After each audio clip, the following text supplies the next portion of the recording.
I want to share with you an encounter I had, or at least that is how it began. Some weeks ago, I found myself standing in a swimming pool, trying to unwind, enjoying the comfort of the water. I struck up a conversation with a lady beside me. She seemed warm, gentle, and resilient, the kind of person you feel you've known for years, even though you have only just met. As we talked, she opened up to me.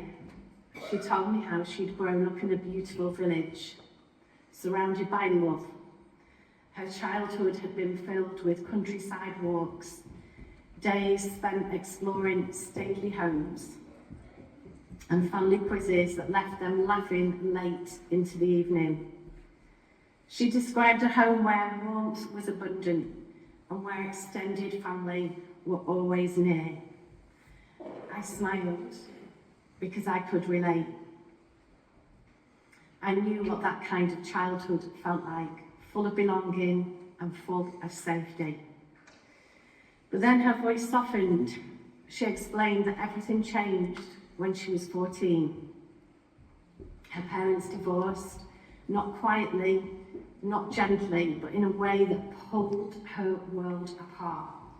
Forced to move to a new place, she carried panic attacks, confusion, and shame like heavy bags, packed by someone else. She had no map. She had no guidance, no understanding of what healthy boundaries even were. And that was when the trauma-bonded relationship began. She described how the beating started, how fear became normal, and how survival became a daily task. She said something that stayed with me. Everyone could see I was struggling, but no one reached out. Her family fractured, addictions crept in, and for 14 long years she endured the endurable. Convinced that somehow if she just tried harder, she could fix what was breaking her. But at 28, she found the courage to let go. And yet instead of healing, she was swept into the arms of a man who presented himself as her rescuer. He was charming, generous, promising stability. She mistook grand gestures for love.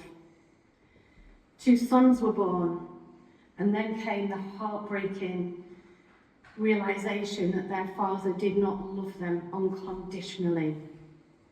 The children were treated as inconveniences. She was expected to do everything, to provide financially, to care for the home, to plan, to manage, to hold everything together. And she was blamed whenever anything slipped through the cracks. Her mum died, her friends left due to isolation, and after another 14 years, she found that courage again, and she asked him to go. But 6 months later, vulnerable and unaware that what she had lived through was abuse, he returned. Soon after, she became pregnant with her daughter. That was when the coldness tightened, the abuse deepened. She felt as though she was drowning, until one day she dialed a number for a domestic abuse agency, and there she finally heard the words that changed everything. You have been abused for 3 decades. Her daughter was born healthy, a miracle of strength. But only 2 weeks later, a call to the police set off a campaign of gaslighting, retaliation, and cruelty that lasted for 3 years. From the very man who was supposed to love her and the children, she suffered an intentional and deeply revengeful act. During her maternity leave, she lost her lucrative job because of his actions, which placed her and the children in intentional financial poverty.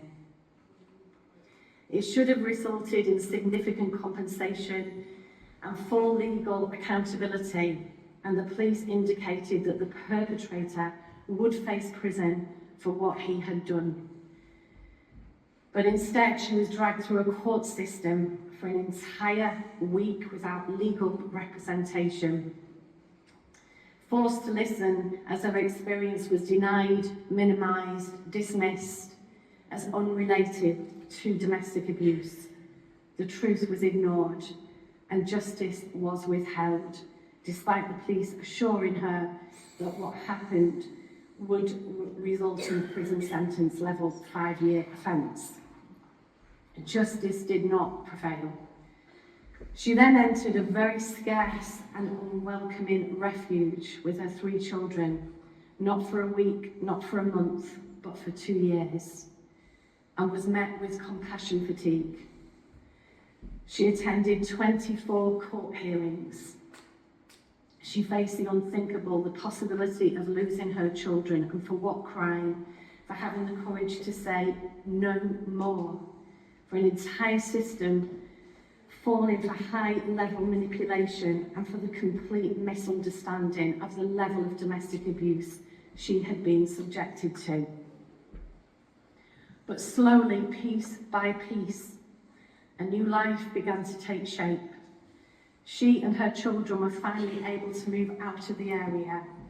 They came to East Yorkshire, where safety was no longer a dream,